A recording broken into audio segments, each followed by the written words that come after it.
vocês que estão com a gente aqui hoje, as pessoas que estão vindo pela primeira vez e quem já está conosco desde outras oportunidades, né?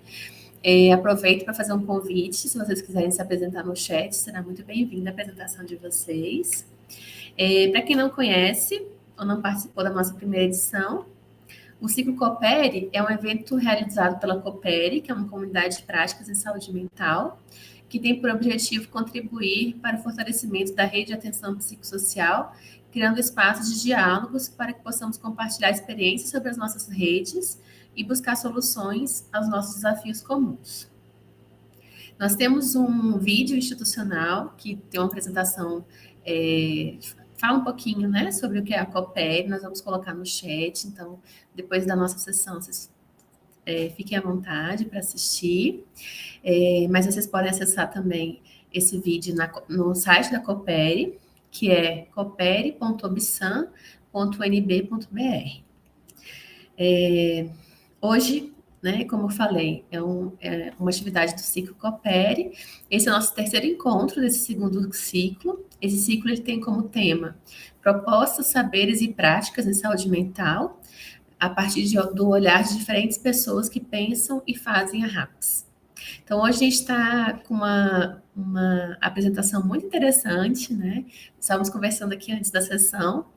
É uma experiência de 22 anos, né? E estamos muito felizes com essa oportunidade de poder conversar sobre por que o centro de convivência e falar da importância da ONG Inverso.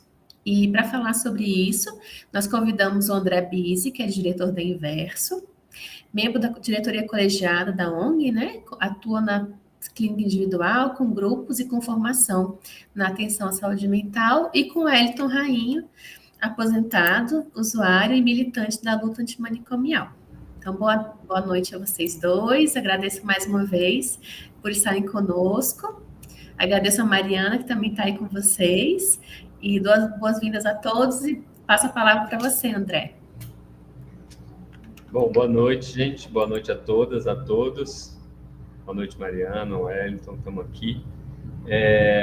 Eu vou tentar não me delongar, vou fazer uma apresentação breve assim, do espaço, da nossa história, de qual a relevância, né, da Inverso aqui na capital e tentar, a partir do nosso nome, inverter um pouco a lógica, no sentido de que talvez seja mais interessante eu e o Wellington podermos conversar, papear, né? Ter um diálogo aqui mais fluido, não tanto no sentido do profissional que fala formalmente sobre a instituição e o usuário que fala do seu sofrimento, né?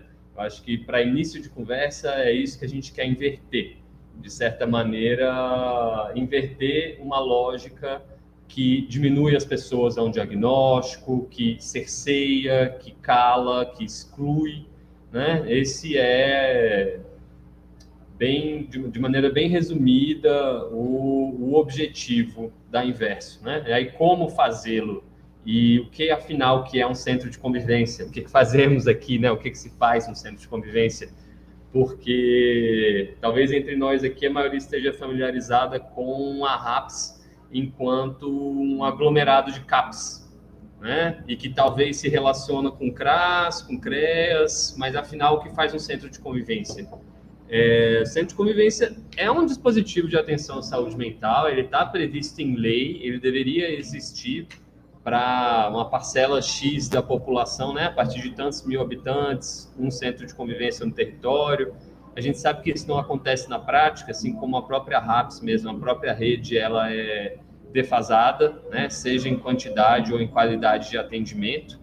Então, a Inverso surge ainda em 2001, quando não existia um CAPS em Brasília. E a sua importância se dá devido justamente ao preenchimento de um certo vazio, né? E estava conversando com o Wellington mais cedo sobre como que a gente ia falar, o que a gente ia falar, né? E falando sobre um caso de um colega dele, me ocorreu a coisa do sonhar, né? A gente passou aí por 4 anos muito sombrios, em que a nossa capacidade de sonhar ela ficou muito diminuída, né? E quando eu estou falando da capacidade de sonhar, não é tão somente almejar um horizonte melhor, né? Querer mais qualidade de vida, querer menos sofrimento, menos exclusão, menos segregação, mas a capacidade de sonhar, né? A capacidade de fazer uma imagem de mundo, né? A capacidade de poder imaginar, de poder condensar conteúdos, né? A uma imagem que se faça inteira. Então, quando a gente está falando da experiência do adoecimento psíquico, né, de maneira mais ampla, seja um transtorno, seja uma doença, seja... A gente tem esse problema da nomenclatura, né? Se é usuário, se é paciente, se é cliente, se é frequentador, enfim, as pessoas adoecem. E se a gente pensar um espectro de saúde, doença, né, em que as pessoas ocupam diferentes lugares dentro desse espectro, o nosso desejo é de que elas possam ter mais liberdade, inclusive para poderem adoecer. As pessoas são proibidas de adoecer, as pessoas têm que produzir, as pessoas têm que trabalhar, as pessoas têm que se matar de trabalhar, as pessoas têm que consumir, as pessoas têm que fazer uma série de coisas, né? Isso vai minando a capacidade das pessoas de sonhar, de se colocarem, de fazerem planos. E a inversa, ela surge como um sonho mesmo, né? Com alguns residentes oriundos da primeira residência de saúde mental, lá no governo Cristóvão ainda, 99, 2000, 2001, a gente teve 2 turmas de residência multiprofissional em saúde mental. Depois, quando veio o governo Roriz, essa residência ficou extinta até pouco tempo atrás. Alguns desses profissionais, junto com familiares, né, de pessoas em sofrimento psíquico, e artistas e pessoas interessadas pela área se juntaram e no evento que foi o Varal da Casa Verde decidiram por abrir um centro de convivência, né? E essa sala que a gente está aqui é a sede da Inverso, ela foi comprada para este propósito. A Eva Faleiros, que é assistente social, é nossa matriarca, né? Nossa referência, vai ser para sempre. Ela, né, junto com outras pessoas, pensou em que lugar que seria interessante existir um centro de convivência. A gente está na 408 Norte, embaixo do Pinela, que é a Rua dos Bares. Eu não sei em que medida que o cancelamento de ruído tá evitando vocês ouvirem um pouco do som do Pinela aqui em cima, e que é uma escolha que não é por acaso, porque é a Rua da Boemia. É a rua que, de alguma maneira, permite ter uma certa permeabilidade da experiência da loucura, da experiência de sofrimento, da experiência da exclusão, né? Dessa intensidade das coisas. Então, a gente funciona aqui desde 2001, funcionando num tripé, né? Que a gente trabalha com atenção às pessoas que chegam ao espaço. Então, a gente oferece escuta, a gente oferece cuidado. A gente tem uma participação política muito forte, no sentido de que, né, desde a sua fundação, a gente está lado a lado com movimentos, né, movimento para a saúde mental, a gente tem articulação com presenças políticas fortes que lutam na promoção e garantia de direitos, e tem um terceiro eixo, vamos dizer, né, que é a formação. A gente trabalha aqui formando estudantes, estagiários, extensionistas, e também com supervisão e trabalho com equipes e com profissionais já formados que querem, de alguma maneira, dar continuidade aos seus estudos, enfim. Ao longo dos anos, a gente sempre funcionou com oficinas, né? As oficinas são um aparato desse dispositivo de atenção à saúde mental, que é o Centro de Convivência. As oficinas em si, elas são pano de fundo. A gente estava conversando mais cedo também, que às vezes um profissional, uma pessoa vem aqui fazer uma oficina muito imbuída daquele saber que ela já traz anteriormente. Então, eu sou músico, eu sou dançarino, eu quero fazer uma oficina de música e de dança, e eu planejo tudo bonitinho, eu coloco na ponta do papel. Só que quando a pessoa chega aqui e se depara com a alteridade, com a diferença, com aquilo que é pulsante na convivência, quer se deparar com essa diferença, os planos vão por água abaixo. Então, tem algo que acontece na convivência, que é a possibilidade, se o profissional assim o desejar, né, e tiver uma rede que o apoie para ele dar conta, para ela dar conta, de se deparar com o outro. e de ver que aquilo que você planejou, da maneira como você se programou, aquilo que você aprendeu na sua graduação, na sua pós-graduação, na sua especialização, aquilo talvez não sirva. Então, o que é possível ser feito? Né? A gente... Queria botar só um adendozinho aqui. O André colocou uma coisa interessante, ele falou que aqui no Inverso se forma, você falou, se forma profissionais, estudantes, como a companheira que está aqui, e tantos estagiários vieram para cá, e aqui formam os profissionais e formam os usuários também. As pessoas que vieram adoentadas para cá, elas se formam e aprendem a tratar a si e ao outro. Ou seja, a importância, esse acolhimento mostra como a gente trabalha com as nossas loucuras e como a gente vai viver com elas e como a gente pode ajudar o outro, mesmo estando com os nossos sonhos, com as nossas loucuras, com as nossas procuras. Então, a Inverso, ela tem isso, ela ensina. Uma das pessoas que começaram aqui na Inverso, ela chegou aqui adoecida, ela chegou aqui para ser tratada. E hoje em dia é uma das nossas diretoras que tratam, que está à frente, que está com a Eva Falheiros, dirigindo isso tudo aqui. Então, eu acho legal falar isso. Tá? Ótimo, ótimo. Que é um princípio da horizontalidade, né? Sim. A gente prezar por não tratar as pessoas pelo seu diagnóstico ou por como elas se apresentam institucionalmente. Né? Olá, eu sou André, eu sou esquizofrênico e eu tomo Rivotril toda noite para conseguir dormir há 22 anos, né? Então, não... Ok, isso também é possível, mas que mais? Né? A gente já viu inúmeras vezes aqui as pessoas se apresentando a partir de um diagnóstico e a possibilidade de falar de si de outra maneira, possibilidade de ocupar um lugar de protagonismo. A gente teve ao longo da nossa história oficina de culinária, pessoas que não sabiam cozinhar, fritar um ovo, né? A gente teve oficinas de autocuidado para homens que não sabiam se barbear, que não tinham o mínimo de autonomia, né? A gente teve oficina de maquiagem para pessoas que tivessem interesse em aprender a se maquiar. Uma das oficinas deu origem ao bloco do Rivotril, porque Tiago, né? Grande Tiago Petra, salve Tiago, da diretoria anterior aqui da Inverso, que foi parceiro nosso aqui durante muitos anos, ele, na oficina dele, uma das pessoas disse que, poxa, eu não consigo pular carnaval, porque no carnaval todo mundo fica muito doido, usa droga, bebe, é muita música, muito barulho, eu fico meio desorganizado, eu queria muito pular carnaval. Então vamos fazer um carnaval aqui. Né? E aí eis que surge, então, o bloco do Rivotril, que teve suas primeiras, sei lá, 9 edições aqui em cima, com uma dúzia de pessoas. O primeiro bloco do Rivotril que eu vim, deram 40 pessoas. E aí, se eu não me engano, foi em 2018 que teve... Você está começando? Não, antes. Deu uma parceria com o Pinela. E o Pinela fez bombar o bloco do Rivotril. De repente, quando a gente percebeu, a rua estava tomada, fechada. A gente quase teve problema, porque quando tem esse número maior de pessoas, você tem que ter brigadistas, você tem que ter segurança, tem que ter uma série de coisas. Então, assim, tem uma dimensão que eu acho que, se eu puder passar alguma coisa, né, no que compete o meu lugar de fala aqui, é que na convivência a gente tem uma possibilidade de rever o nosso lugar. A gente tem a possibilidade de rever que lugar é esse que a gente ocupa, como que a gente se coloca em relação a quem a gente se coloca.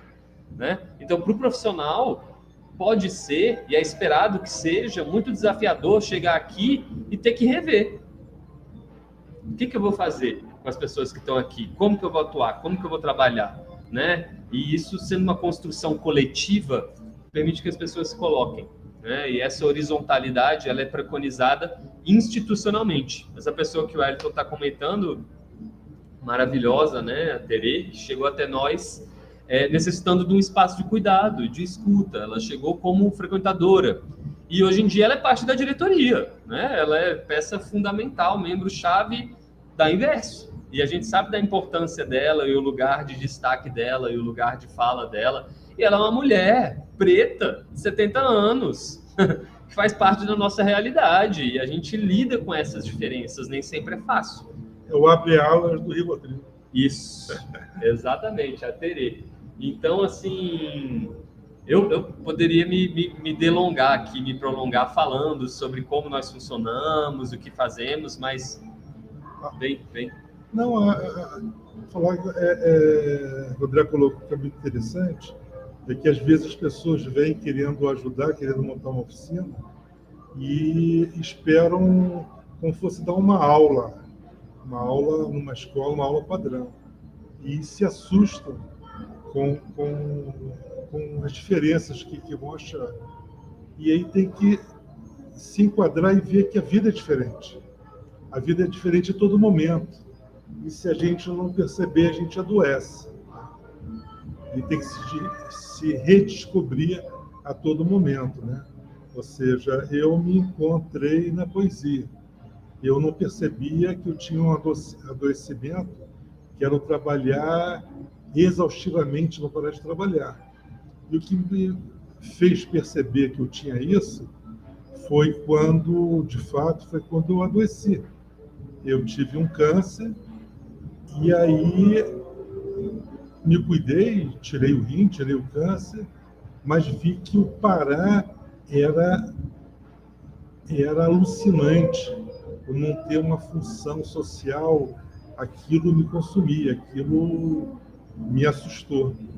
E percebi hoje em dia, eu percebo que como a vida é boa, eu posso produzir sem ser daquela forma descompensada, vendo meu lado, minhas necessidades, dos meus filhos. Vou contar para vocês uma vez, eu acordava cedo, dava comida para os cachorros, molhava as plantas, adiantava o café da manhã de cada um, adiantava o almoço, e não tinha mais o que fazer. E aí eu resolvi lavar os carros 4 horas da manhã, que eu tinha que fazer alguma coisa. E aí eu estava lavando os carros 4 horas da manhã, agitado, que não amanhecia, e o vizinho parou, olhou para mim, brigou com a mulher? Eu falei assim, não, por quê? Porque são 4 horas da manhã. Eu estou aproveitando o tempo para lavar o carro. Aí ele falou assim, rapaz, pensa na vida. Aí ele foi embora e eu com a mangueira na mão comecei a pensar. Realmente, eu nunca vi ninguém lavar carro às 4 horas da manhã. E logo em seguida eu adoeci fisicamente, tive câncer e percebi a minha aceleração e o meu adoecimento. Hoje em dia eu cuido de mim e de diversas outras pessoas. Aprendi a escutar e a observar. E aqui na Inverso a gente acolhe. Ouve, está aqui de portas abertas sempre para receber quem estiver chegando, ouvir e conviver. Esse é o segredo daqui. Acho que é um mote. E é um mote que, assim, pelo menos o que me foi transmitido, porque minha formação também se deu em primeira instância na Inverso, é que se eu consigo tratar da questão da saúde mental a partir de um viés da singularidade, né, e se eu consigo levar em consideração aquilo que é próprio, como que eu faço isso, na verdade, né? Então, a gente vê que muitas vezes a transmissão de um certo saber fazer, no estar junto, no escutar alguém, e aí eu não estou falando só da posição do psicólogo, mas como escutar as pessoas, né? Isso não é qualquer coisa. Então, que eu possa, de alguma maneira, tratar de forma semelhante futuros profissionais, usuários, familiares, né?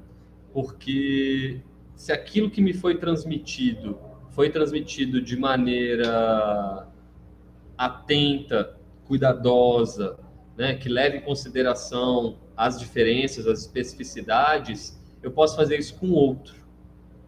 Estava contando para o Elton também, um dos projetos que eu toco para além do centro de convivência aqui com a Inverso é um grupo que eu faço na UNB desde 2020, que agora virou um grupo de homens, e uma entrância que eu estou tendo na faculdade de medicina. Então, eu estou escutando estudantes do 6º semestre, estou fazendo grandes grupos lá, com 2 turmas juntas do 6º semestre. Então, são entre 35 e 42, 43 estudantes que eu escuto falar sobre a formação em medicina. E a gente sempre enche a boca para falar que fulano é manicomial, que o psiquiatra faz consulta de 5 minutos, né? Que aquela médica não escuta, que aquela equipe é fragmentada. Gente, essa molecada está sofrendo muito, né? Tem uma cultura de um desalento, de um desamparo e de um sofrimento institucionalizado e sistematicamente reproduzido que eles não têm muita saída, né? Quem cuida do cuidador? Né? Quem cuida de mim? Eu lembro que... Quem ouve o cuidador. Isso, quem escuta o cuidador. Então, eu cheguei aqui na Invest para dar aula de inglês, oficina de inglês, junto com um amigo meu que é professor de inglês, que faz parte da diretoria comigo, o Antônio. E aí, fomos fazer oficina de inglês e, eventualmente, eu fui tomar o meu espaço, né? Quarta-feira à tarde, fazer a minha oficina. E a Eva, que é a nossa matriarca, falou: faz uma oficina de informática com eles, que eles precisam se informatizar. 2016. E aí vamos lá. Enquanto estava no papel, estava tudo ótimo. Todo mundo vai ter sua conta do YouTube, vai acessar o seu Gmail, eu vou ensinar vocês a terem Spotify, eu sou meio nerd. E aí, beleza. Enquanto estava no caderninho, estava ótimo. No dia que a gente sentou, porque aqui atrás tinha uns computadores, eu não dei conta, gente. Eu tive que sair no meio da oficina e ligar pro Thiago, para esse amigo. Eu falei: Thiago, o que tá acontecendo aqui, cara? Eu tô totalmente desorganizado. Eu dei uma desmontada. Eu fiquei tão angustiado, tão aflito, que eu não dei conta de seguir com aquilo. Em alguma medida, porque não era o meu desejo. Então, eu acho que algo muito específico do trabalho no centro de convivência é a dimensão do desejo. É o que eu quero fazer e o que é possível fazer. Porque o que é possível envolve não só o meu desejo, mas o do outro. E nesse atravessamento, sai faísca, sai fagulha, né? Então, é assim, como que a gente trabalha enquanto coletivo para sustentar a nossa prática? Uma das coisas que me causa até um certo saudosismo foi que quando eu cheguei recém-formado aqui, eu vi as pessoas... A gente passava sábado de 10, 11 da manhã até 4, 5 horas da tarde em reunião e o pessoal ainda ia junto aqui pro bar, né? E bebia e saía, todo mundo se divertia. Eu falei: meu Deus, que bacana, que legal, né? Profissionais que se unem, que trabalham e curtem juntos, né? Não é essa coisa... esse ideal liberal, capitalista, selvagem, né? Eu tenho que fazer o meu para fazer melhor que você, porque eu tenho que... Então, isso me chamou muita atenção, né? Que é o coletivo que se sustenta. E muitas vezes, hoje mesmo, tá, gente? Para não ficar só dizendo que maravilha que é o espaço, hoje mesmo eu mandei áudio no grupo do coletivo, o Wellington ouviu, que eu tô super angustiado para como vai ser a nossa retomada das atividades. Porque com a pandemia, a gente... cessou as oficinas, a gente parou com as atividades presenciais, só que isso se prolongou, né? As clínicas, os CAPs, de alguma maneira, retomaram as suas atividades com máscara e tal. A gente também teve. A gente fez oficina virtual, a gente fez encontros de máscara ao ar livre, álcool gel, a gente foi voltando aos poucos e fizemos uma reforma do espaço. E desde essa reforma do espaço, ele está esvaziado. Desculpa. Ele está esvaziado. A gente passou de um espaço que tinha muita tralha, muita coisa de 20 anos de história guardada, caoticamente guardada, psicoticamente guardada, óbvio, e tudo bem, isso faz parte. Só que o espaço precisava de uma renovação. Foi uma renovação radical demais, né? A gente está com o espaço esvaziado, não tem nada nas prateleiras. A gente tem só essa pipa que vocês estão vendo ali atrás, que no dia da reinauguração, ano passado, no 18 de maio, foi uma quarta-feira, na oficina que eu estava fazendo, um dos nossos frequentadores fez a pipa e trouxe para cá, que é uma coisa que ele gosta de fazer. O que ele traz para cá? O que ele gosta de fazer. Né? O Wellington trouxe um fogão. Eu gosto de cozinhar. Né? Então a gente entra com o que a gente gosta, a gente entra com o que a gente deseja. Os frequentadores aqui, diferente dos meus pacientes, que não sabem nem meu sobrenome, os pacientes do consultório particular, não sabem onde eu moro, o que eu faço, o que eu estudo, quem eu sou, os frequentadores sabem, porque tem um outro tipo de relação que se dá, que a gente está falando dentro da atenção psicossocial, de algo que nos é muito caro, no sentido dessa horizontalização. Estou sempre escutando, estou sempre no lugar psi, no lugar do analista para mim, né? Mas as pessoas sabem quem é minha mulher, onde eu moro, o que eu faço às vezes no final de semana, que tipo de música que eu gosto, porque é importante que as pessoas me percebam como ser humano real, para que elas possam também ser seres humanos reais, né? Senão, não tem como rolar. Tô falando muito, fala. O que tá te pipocando aí? Nada? Ah, não. Lembrei agora, eu tinha um avô que era, você falou da pipa, né? Uhum. E aí meu avô morava no Rio, eu morava aqui em Brasília, e fui para o Rio encontrá-lo. E uma das coisas que eu adorava de fazer era ir para o trabalho dele. Chegou do trabalho, botou o paletó na cadeira, abriu a gaveta, pegou uma pipa. Aí eu olhei assim, vô, isso é uma pipa. Isso é uma pipa, você está vendo? Vou pegar a linha agora. Você vai, vô, você não está trabalhando? Vou te contar uma história. No prédio em frente ao meu, no centro do Rio, o porteiro tem um filho, uma criança. E aqui no centro não tem criança para brincar com ele. E ele está me esperando, porque hoje é o dia de soltar pipa com ele. E meu avô subiu para o último andar comigo. O filho do porteiro do lado estava soltando pipa na cobertura. E meu avô, aos 70 anos, soltando pipa do lado de cá. E eu olhando, você quer soltar? E aí eu fiquei soltando pipa no centro do Rio de Janeiro com o filho do porteiro do prédio do lado. Então eu tive um avô, que eu contei para o André hoje também. Na minha família, tem muitos casos com pessoas com problemas de saúde mental. E as pessoas iam para o Rio, no interior da Bahia, para se internar. E meu avô internava os parentes que vinham e visitava no final de semana e internou também algumas pessoas da onde ele tinha loja, que é carregador braçal, balconista de outras lojas, e ele tinha um papel que ele visitava os finais de semana as pessoas internadas e criava cartas de um para o outro para se comunicar, a balconista com o chapa que descarregava caminhão. E aconteceu uma vez de um morrer e ele não ter coragem de contar para o outro. Ele continuou escrevendo carta por quase 10 anos para o outro que já estava morto e inventando resposta para tudo.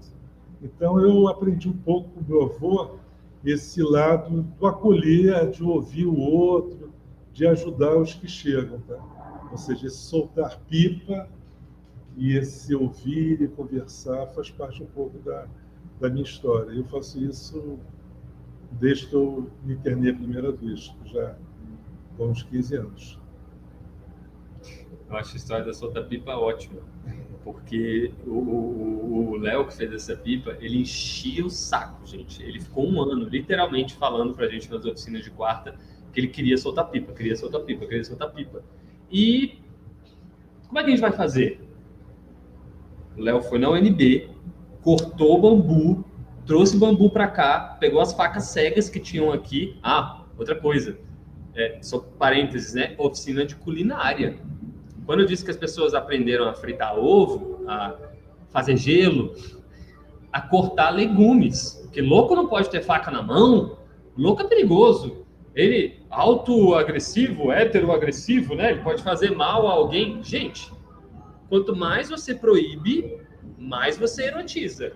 Não pode se cortar. Não pode se queimar. Não.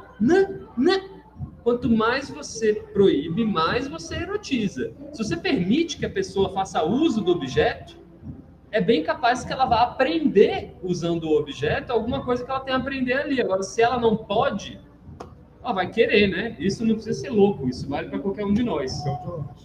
E a dimensão do desejo está aí de novo. Então, o Léo ficava trazendo esse desejo, bancou o desejo.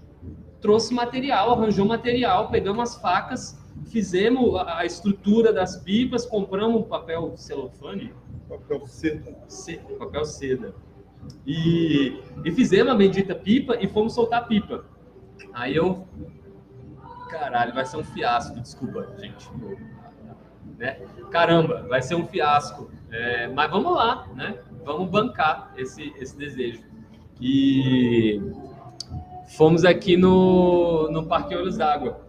E no Parque Olhos d'Água, o Léo começou a soltar pipa. E a pipa foi subindo. E acabou o carretel dele. E a pipa se perdeu. Se foi. Eu nunca vi ninguém soltando pipa como o Léo solta pipa. Né? Então, assim, a gente nunca sabe. Porque se a gente se limita ao que a pessoa traz, aparentemente ou a priori, talvez a gente não tenha oportunidade de lidar com a pessoa. E nesse dia eu vi o quanto é fantástico a gente poder bancar, né? Essa história do desejo de quem frequenta o espaço. E o desejo, você falou do brincar. O que a gente tem que fazer com os nossos pacientes? Como que a gente escuta o sofrimento que as pessoas trazem para a gente, né? Não tem algo do infantil no sofrimento? Não tem algo de um desejo não realizado? Não tem algo de uma falta de amor, de uma falta de amparo? Como é que a gente escuta as pessoas? Né? Eu tenho me debruçado muito dentro da psicanálise sobre a noção de que a gente lida com os nossos pacientes como se eles fossem crianças ou mesmo bebês. A gente tem que lembrar que as pessoas têm necessidades muito fundamentais, muito básicas, que lhes são negadas, né? Então, poder brincar, poder estar junto, poder fazer nada, ficar em silêncio numa sala com as pessoas e ver o que advém daí e poder suportar e dar continência para essas angústias que surgem. Isso é muito difícil de ser feito. É necessário um coletivo para sustentar isso. E, novamente, para fechar, porque eu acho que a gente vai abrir para o chat também, né? As pessoas, interessante, né? Brincar. Eu adoro brincadeiras. Então, eu trouxe para a oficina de quarta-feira, primeiro, que era a oficina da palavra. Por que a oficina da palavra? Porque eu não trazia nada a priori para a gente fazer. E, geralmente, quando vinha alguém novo, todo mundo se apresentava. E um dia, um frequentador, o Fabiano, falou para uma pessoa que chegou, ela perguntou, qual é o nome dessa oficina? O que vocês fazem aqui? O Fabiano falou, é a oficina da palavra, porque todo mundo tem a palavra. Ficou oficina da palavra, ótimo. E o que a gente fazia na oficina da palavra? Poesias coletivas, por conta de um jogo que eu aprendi numa viagem para pessoas que não se conhecem se enturmarem, que é Mocopô, que eu nunca vi escrito em lugar nenhum, é uma transmissão oral. A gente fez uma vez, ouvindo esses casos, né, sobre internação psiquiátrica e remédio, e isso e aquilo. A gente estava falando daquele filme Filhas do Sol, que é sobre meninas jovens, assim, crianças, às vezes, em situação de vulnerabilidade, que são raptadas para a situação de prostituição infantil, Brasil afora. É um filme documentário sobre essa questão. Nesse dia a gente estava falando disso.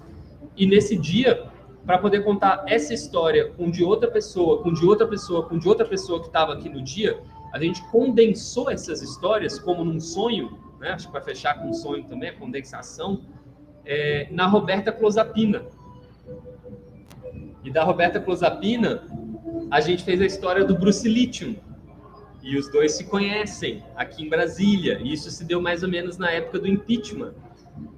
Deles dois, a gente ainda chegou ao Fabiano Ergan e a Depaquênia. Então, são personagens que a gente criou e que contam histórias que não são de uma pessoa só, são de todos ali, mas são de cada pessoa que quis se expor naquele momento e que não quer se sentir exposta. Então, são personagens que contam histórias de pessoas que fazem crise, de pessoas que usam droga, de pessoas que transam compulsivamente, de pessoas que sofrem racismo e de pessoas que se encontram aqui em Brasília. A gente não conseguiu terminar as histórias, a gente não sabe se vai ser uma peça de teatro, se vai virar um bonequinhos para a gente vender no carnaval, a gente não sabe o que vai ser. Mas pouco importa o que vai ser, o que importa é o que é feito, né? Então chegaram estudantes da UNB aqui para fazer uma visita e eles estavam contando de uma moça que frequenta o CA e que ela era neurodivergente. Isso me deu tanto ruído. Eu sei o que é neurodivergente, só que eu perguntei para eles, o que é neurodivergente? E ficou todo mundo meio embaraçado, porque assim, o que quer dizer TDAH, neurodivergente, sabe? Assim, o que isso quer dizer? Quem é essa pessoa que você está falando? E aí começaram a contar a história dessa mulher que virou a neurodivergina. E a neurodivergina tem uma história contada poeticamente, coletivamente construída, que foi postada nas redes sociais e virou uma outra coisa, né? Então, acho que essa capacidade da gente trabalhar com algo do desejo, com brincar, né, com a coletividade, é o que é mais importante, me parece, tá? Não posso falar por todo o coletivo, por todo mundo que passa por aqui, mas é uma dimensão muito fundamental do trabalho que a gente faz, né? E me parece que isso só se sustenta com o trabalho coletivo, né? Isso só se sustenta se a gente se reúne, se a gente está junto. O resgate do sorrir, o resgate do brincar. Fala mais aí. Vamos abrir bate-papo. O Wellington tá tímido, vamos abrir para o bate-papo. Eu acho que eu vou precisar falar um pouquinho, porque eu adorei a fala de vocês. E achei interessantíssimo, porque semana passada nós tivemos uma outra sessão, e eu até estava resgatando aqui, porque eu gosto de ouvir, anotando, né, algumas coisas, e uma pessoa que participou da atividade da semana passada falou que ele teve também umas dificuldades e passou por tratamentos na área de saúde mental, e ele falou que o que fez muita diferença para ele foi ele ter tido o retorno da capacidade de voltar a sonhar. Aí, quando vocês falaram sobre isso, né, eu fiquei muito impactada, porque, assim, exatamente o que a gente ouviu semana passada, assim, no sentido do sonhar e pensar, assim, né, como que... Porque é um centro de convivência, né? Para quê? Para convivência, né? Assim, porque vocês estão falando muito disso. De poder brincar, poder interagir, poder, né, se escutar, poder sair do lugar de mudar de posições, né? Durante a interação com o outro, né? Você sair do lugar, por exemplo, os profissionais, né? Você sair do lugar de saber para estar com alguém, você conviver com alguém. Porque conviver é isso, né? E como é difícil conviver, gente. Então, assim, olha quantas situações que vocês colocaram, né? Acho especialmente o André, pelo desafio de ser um profissional, assim, peraí, eu sou profissional, que lugar que eu tô, né? Eu sou um igual, porque eu enquanto sujeito, estou convivendo com outros sujeitos, né? Mas eu, ao mesmo tempo, também sou um profissional, e como é que isso impacta a minha relação comigo, a relação que eu permito construir, né, com os outros sujeitos. Então, é muito interessante. Mas eu fiquei muito pensativa sobre isso, assim, do quanto é difícil conviver, né? O quanto é difícil conviver com a gente, o quanto é difícil a gente conviver com as nossas fragilidades, quando é difícil a gente chegar organizar uma oficina, por exemplo, e você vir com todo aparato, todo o material, toda a programação, né? Tudo já formatadinho, e de repente você fala, não está sob meu controle essa situação que está acontecendo aqui. O que eu faço agora, né? Então, achei bem, bem, bem interessante. Eu vou parar de falar porque eu sou empolgada. E eu queria convidar as pessoas que estão participando aqui da atividade conosco para, se quiserem falar, tanto pelo chat ou pelo microfone também, se quiserem abrir a câmera, serão muito bem-vindos, bem-vindas, bem-vindos.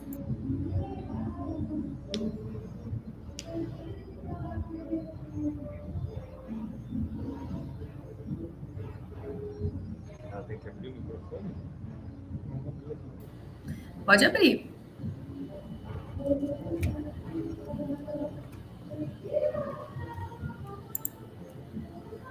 Estamos ouvindo vocês, André. Não, a pessoa falou que queria falar. Não, eu apertei isso por engano aqui, desculpa. Eu Tá. apertei errado. Gente, fiquem à vontade, vamos participar.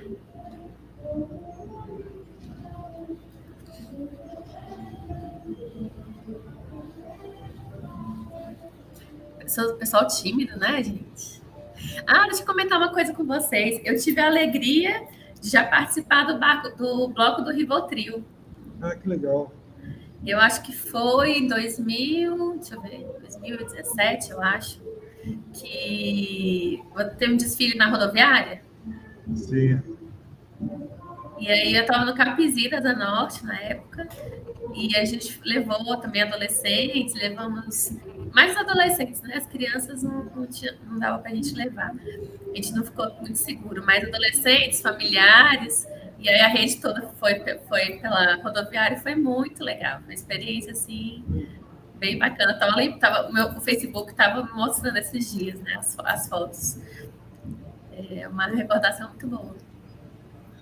Eu estava com uma preocupação esse ano, né? Que o bloco do Pacotão é um bloco anárquico, então se encontrava num café no Conic e a gente organizava todo ano o bloco. E aí quem puxava mais era o João, o apelido dele, conhecido como Pavarotti, ele que puxava, e ele infelizmente não teve carnaval durante a pandemia e ele faleceu o ano passado. E aí o meu medo era que o Pacotão acabasse, né? Mas a turma teve concurso de marchinha, o Pacotão continua, mesmo sem o Pavarotti, o Pacotão vai continuar aí. Vou contar uma para vocês. Eu tinha uma banca de jornal no Conic, chamado Leningrado. E aí passava de manhã, o funcionário chegava às 9h30, eu tinha que abrir cedo. Passava o Pavarotti, eu não conhecia, com um teclado embaixo do braço, de manhã cedo. No final do dia, passava ele indo embora com um teclado. Aí todo dia de manhã eu dava bom dia, boa tarde, me despedindo dele. Até que um dia que eu não contive, parei na porta e falei: meu amigo, eu conheço gente de tudo que é tipo, de tudo que é idade, mas igual a você eu nunca vi. Aí ele falou assim: por quê? Eu já vi gente passear com cachorro, com gato, com papagaio, com passarinho, mas levar o teclado para passear, eu nunca vi, só você que leva o teclado para passear. E aí ele falou assim: não, deixa eu te explicar. Eu falei: não explica não, que vai piorar. Vai embora com o teu teclado e vai para casa. E aí abriu uma amizade de 30 e poucos anos e de pacotão. Muito bem. Wellington, eu estou adorando suas histórias. Ver colecionar histórias. As histórias eu trago. Isso é bom demais. Não, colecionar e poder compartilhar, né? Acho que todo mundo ficou com vontade de soltar pipa em cima do prédio. Acho que alguém comentou aqui no chat. Mas vou te falar, Foi o Jonas. As histórias acontecem com todo mundo. A maioria das pessoas não percebe as pérolas que acontecem durante o dia, né? Então você tem que perceber para aproveitar e contar, porque são coisas que ficam, não é engraçado. Esse meu avô, se um dia for contar, eu conto 2 dias de história. Olha só, que legal. Tá. Pois depende do olhar, né, Wellington? E nas terapias, né, eu conto muitas histórias, e aí as pessoas se veem, né, porque as pessoas são muito parecidas umas com as outras, né? Buscam basicamente as mesmas coisas, né? De forma diferente, mas buscam as mesmas coisas. Então, se ela se permitir a ouvir, ela se vê. Se vê. Então, por isso que é importante ouvir o outro, ouvir a fala do outro, para poder tentar se enxergar um pouco. Com certeza. Totalmente concordo com você. Eu vou pegar as perguntinhas. Aqui tem umas... Eu alguns li. comentários. Vou comentar do Iago, né? Bom, quando chegou a pandemia e a gente não tinha como continuar as atividades presenciais aqui, eu fiquei me perguntando em casa o que eu ia fazer com todo aquele tempo online. E entrei em contato com Daniel Goulart, que é professor na UNB, que é colega nosso de tempo, dava aula no CEUB, né? Eu me graduei no CEUB, e ele me indicou a Muna, que é professora da UNB, para a gente começar a montar um que seria um mini curso de saúde mental. Então, eu não me lembro agora, acho que é eu, a Jamila, que é assistente social, que trabalha aqui no CAPS Brasília, que é o CAPS 2 aqui da Zona Norte, eu, Jamila, Muna, a Andressa, que é do Movimento Pro Saúde Mental, e a Juliana Pacheco, saudosa Juliana, né? E a gente estava montando um mini curso sobre saúde mental e eu ia falar sobre a parte da convivência, né, inverso e tal. E a Ju, infelizmente, né, assim, tristeza profunda, ela veio a falecer. Não foi de Covid, não foi de nada, mas ela, musa da saúde mental, para mim aqui em Brasília, é a Eva, a Juliana Pacheco e a Tânia Inessa, né, do CEUB, que foi com quem eu fiz boa parte do início da minha formação também. Então, com o falecimento da Ju, esse mini curso desandou, a ideia de fazer esse mini curso, e só que sobrou esse contato, né? E aí eu falei com a Muna, falei, olha, o que está tendo aí na UNB? Será que dá para a gente pensar uma parceria com a Inverso? E aí ela me convidou para participar de um GT, que estava tendo um projeto guarda-chuva de atividades durante a pandemia, né? Grupo para acolhimento de familiares que perderam, né, seus filhos e afins para a Covid, terapia comunitária integrativa, uma série de atividades que a da Azul estava oferecendo. E a partir disso eu fiz contato com a Cristineide, que é com quem eu tenho um bom contato até hoje, para fazer um grupo para estudantes. Primeiramente eu fiz para estudantes da pós-graduação. Outra coisa, né? De novo, a questão do desejo, gente. Se eu não estou sendo enfático o suficiente, entendam a dimensão do desejo, a importância que ela tem, para mim, pelo menos, né?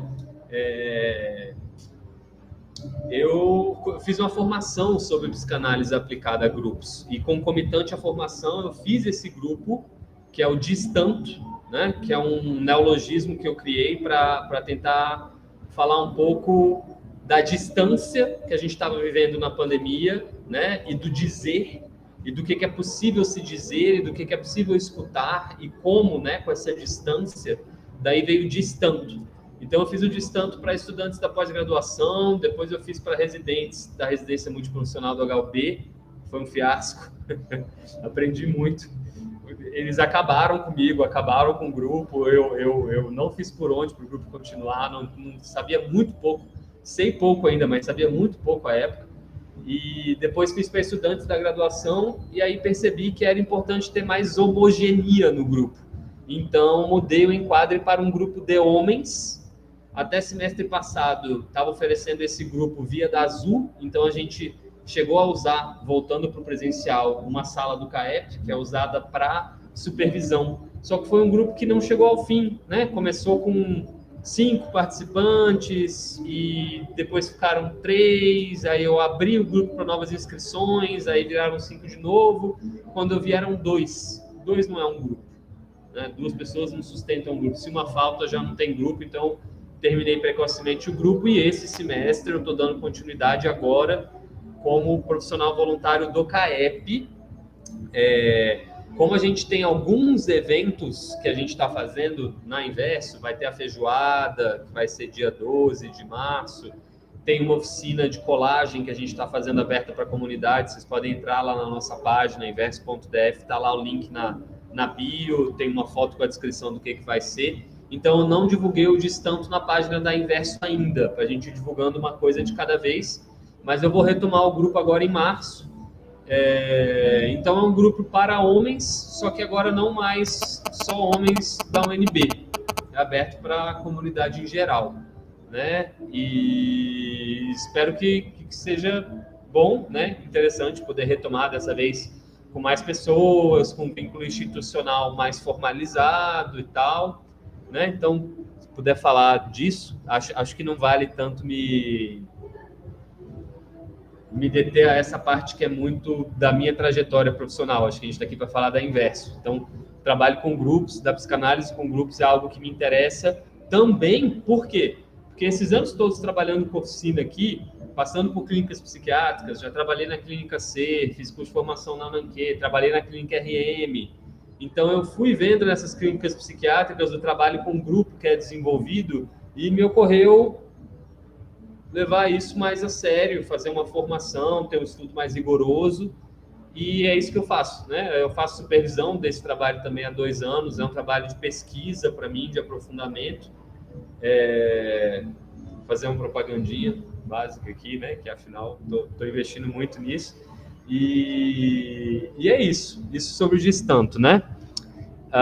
E quanto a vir aqui na Inverso, são super bem-vindos, né? Bem-vindas, quem quiser vir. A gente vai provavelmente retomar as oficinas dia 27 de fevereiro, mas a gente vai dar notícias disso, circular arte para divulgação pelo WhatsApp, pelo Instagram, as redes sociais. Qualquer uma é bem-vindo a chegar aqui no espaço, num dia que estiver tendo oficina, e do momento que você chega, você já está fazendo parte. Você não precisa nem se apresentar. Provavelmente alguém vai perguntar quem você é. Nome. E o que você gosta, né? O que você vem fazer aqui? Tem os lugares aqui dentro. Você é estudante, você é frequentador, você é pesquisador, você é profissional. O que você é? Né? Eu estou dizendo que assim tem uma horizontalidade, mas tem esses lugares diferentes.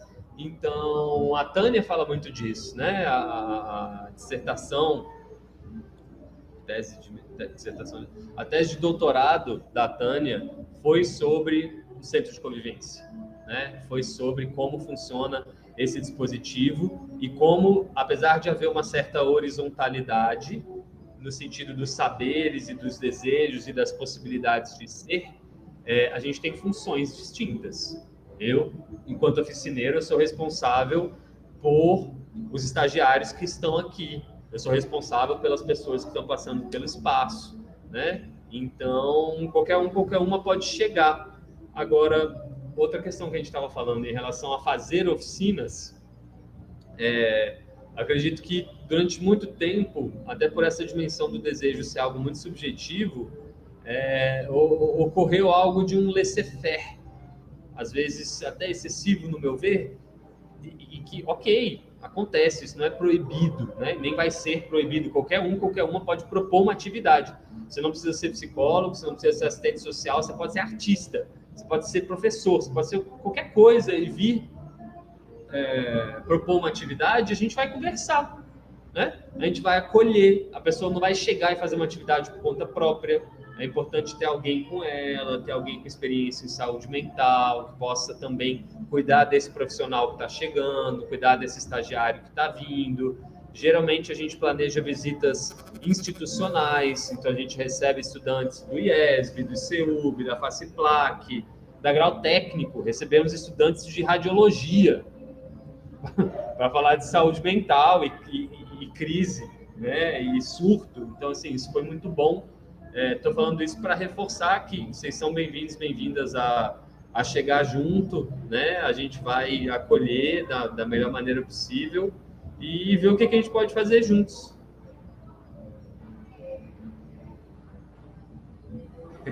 Excelente. Eu até, retomando essa questão da formação, né, que você falou um pouco disso, eu achei muito legal quando o Wellington falou da questão de como também é formativo para os frequentadores, né? Então, assim, você poder também pensar em... É uma convivência, o quanto a convivência comigo também pode ser rica, né? Assim, no sentido de... Eu também tenho Como ajudar, né?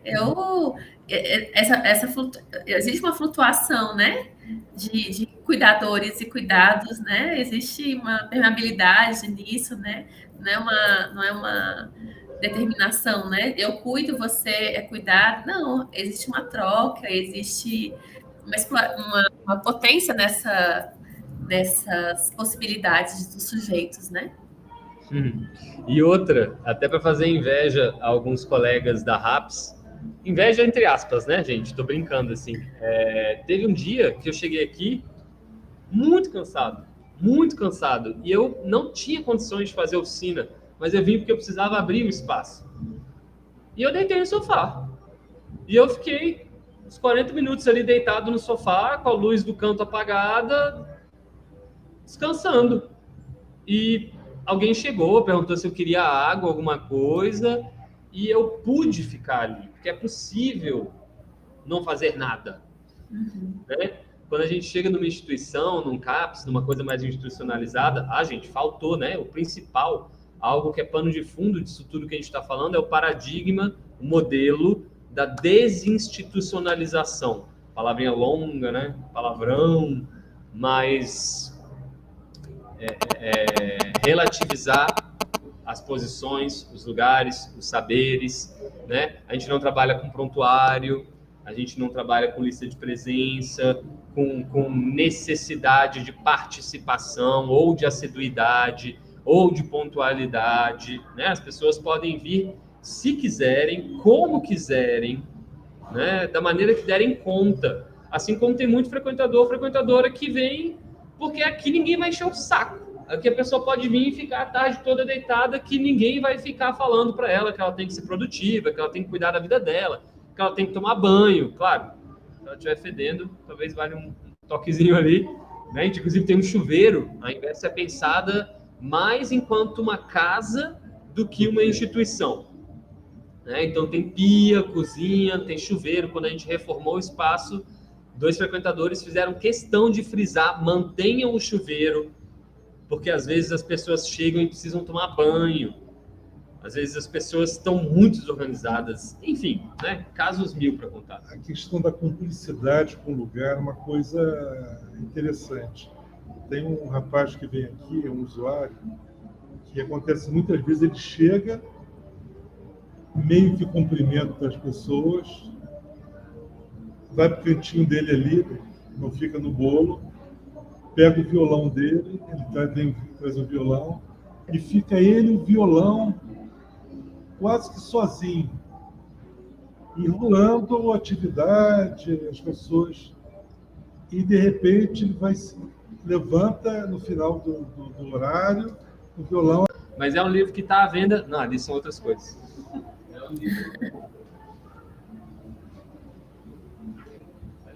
Com alguns exemplares físicos só, porque não teve segunda edição, não teve reedição. Vou te procurar. Uhum. E o Portas Abertas, sério, dessa época? Sim. Porque tinha um frequentador que queria muito trabalhar, e ele não tinha onde trabalhar com artesanato, e aí deram a chave do espaço para ele. A gente combinou, você vai ter a chave, você vai vir aqui, poder ter o seu tempo sozinho, trabalhar, fazer as suas coisas. E daí começou toda uma questão dos frequentadores terem a chave do espaço. E é daí que veio Portas Abertas à Loucura, né? A frase da Eva, a posse da chave pelos frequentadores é a chave da desinstitucionalização. Então, isso nos foi muito caro, porque o que aconteceu? Em 2017, se eu não me engano, a gente teve um desfalque. A gente teve algumas questões, né? Uma delas, a gente tinha um frequentador surdo, que a gente não tinha a menor ideia de como lidar com ele, porque ninguém fala Libras.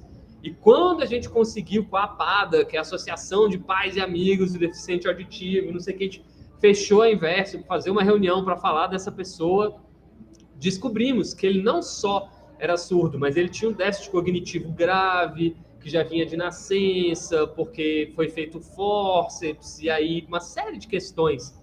E a gente não entendia o que ele falava e os gestos que ele fazia.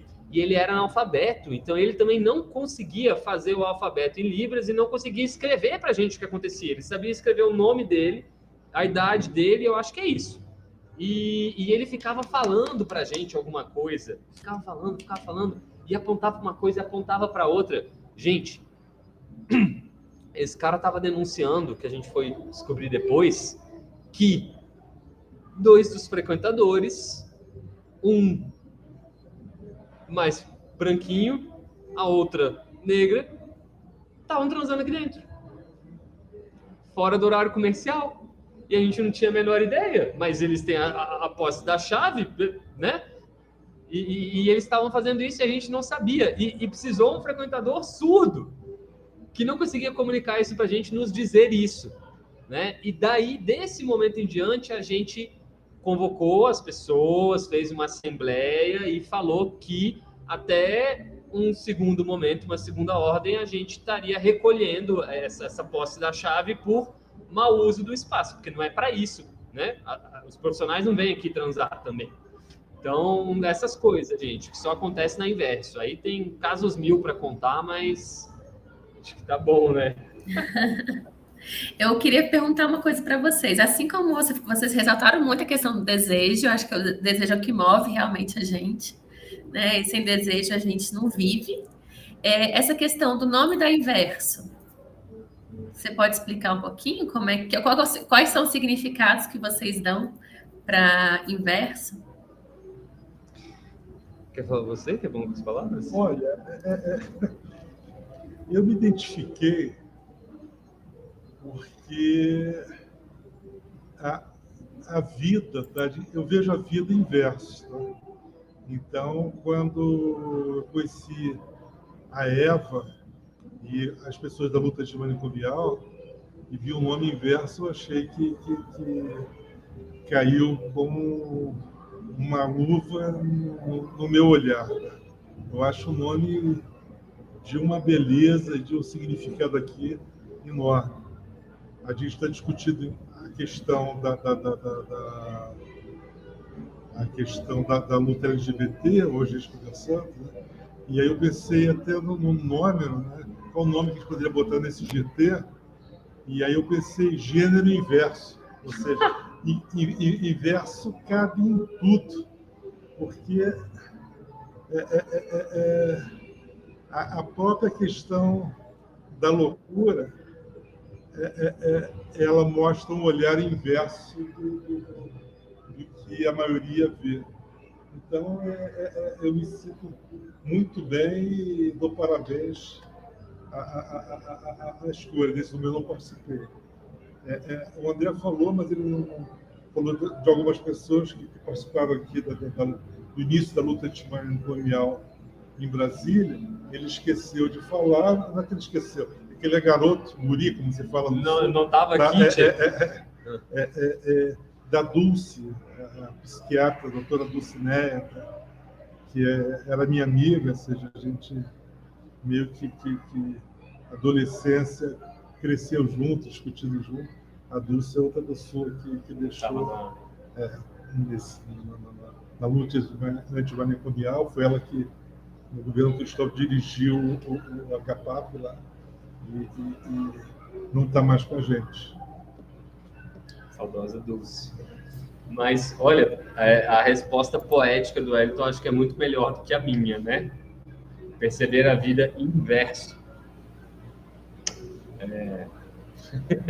O que eu posso dizer e que me foi transmitido, e que está no primeiro capítulo do livro, é uma fala da Eva sobre inverter a lógica de uma sociedade que exclui, que silencia e que violenta as pessoas, né? É o inverso. Paulo Amarante escreveu o prefácio do nosso livro, né? E uma coisa que ele diz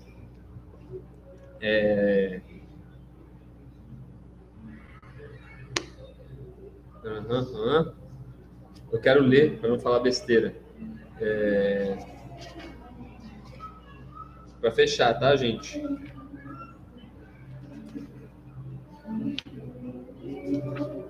Aqui.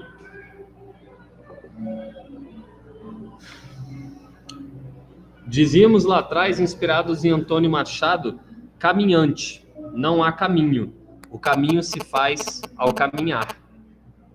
Esse livro nos leva a pensar no inverso do inverso do inverso da desinstitucionalização, né? Então, se eu puder fazer essas palavras do grande Paulo Amarante minhas, inverter a lógica, né? Inverter a noção de doença, inverter a camisa de força, né? Inverter essa lógica manicomial. O nome vem daí, né? E é um nome que nos remete justamente à mudança, a um giro, a movimento. Eu acho que tem a ver, né? A gente está passando por movimentações aqui das placas tectônicas, né? A gente está passando por uma reestruturação do espaço e das atividades já há algum tempo. Então, espero que vocês ainda possam ouvir falar da gente com boas novas em breve. É entender o gesto, tá? Até o gesto inverso. Há um mês atrás, eu estava numa terapia de grupo, aí uma moça que tinha acabado de ser internada, ela chegou e plantou bananeira, do nada. Aí a profissional perguntou, mas o que é isso? Aí eu ri, você pediu a palavra. Do jeito dela, né? Cada um Por que não? Por que não? Eu falava, um levanta a mão, o outro levantou os pés, os dois pés. Aí a vida seguiu, é só deixar ela falar que estava tudo certo. Gente, sensacional. Acho que vocês fizeram uma composição maravilhosa da explicação do inverso, né? Porque vem esse movimento, né, de mudança, de inversão, mas vem a poesia, vem a leveza, né, vem a brincadeira, vem o outro, acho que vem também o inverso, vem do outro olhar também, né, de como, e acho que vocês se complementaram muito bem. Eu já ouvi falar muito bem do cafezinho da Inverso, não provei ainda, mas o cafezinho da Inverso é famoso. Eu também conheci a Inverso, de pessoas falando da Inverso, eu já fui aí em reunião do Movimento para a Saúde Mental, e eu via também falar sobre essa questão da chave, né? Eu ficava curiosa, falava, gente, como assim? Essas chaves circulam, né? Mas aí teve esse fatídico aí, eu fiquei imaginando aqui, como foi quando vocês conseguiram decifrar a mensagem, né? Imagino que tenha sido bastante... Você deve ter ficado bastante perplexos com a novidade, né? Mas que bom, gente. Olha, muito obrigada pela participação de vocês. Foi maravilhoso. Eu queria só passar a voz para a Mariana poder falar um pouquinho da plataforma. Obrigado.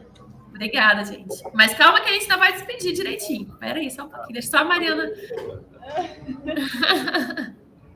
Calma aí, deixa eu me organizar aqui. Acho que todo mundo consegue ver. Oi, gente, estou aqui, né? Sou da equipe de comunicação da Coopere.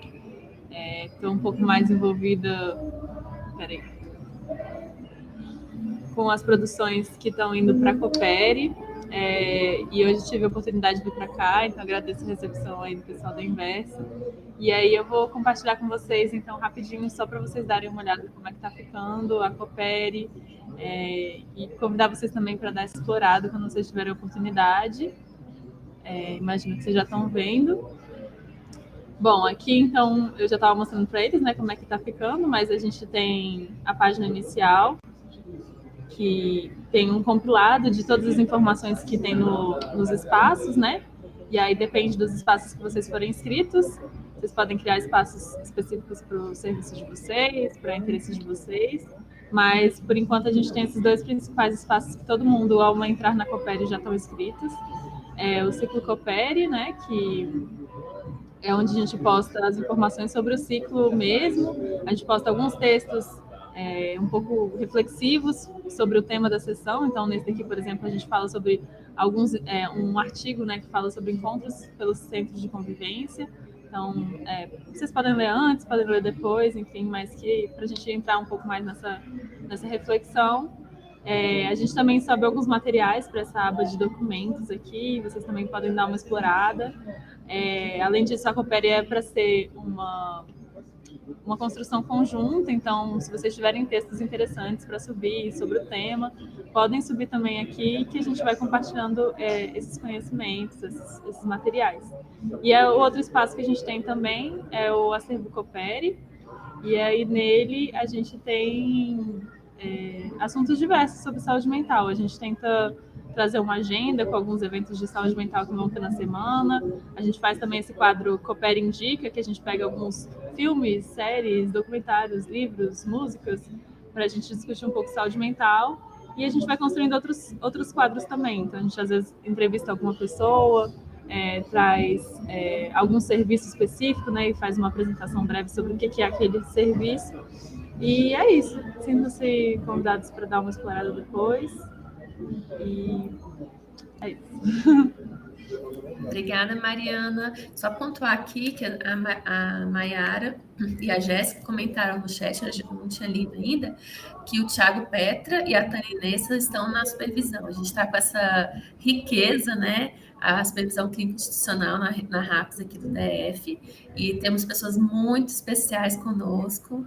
Estamos com muitas boas expectativas. Bendita Fiocruz, né? Que é um edital da Fiocruz. Isso, exatamente. E depois, por favor, divulguem para a gente a feijoada. A gente depois divulga também na plataforma da Coopere, divulga também de repente a gente faz a cobertura, né? Como você estava sugerindo, Wellington.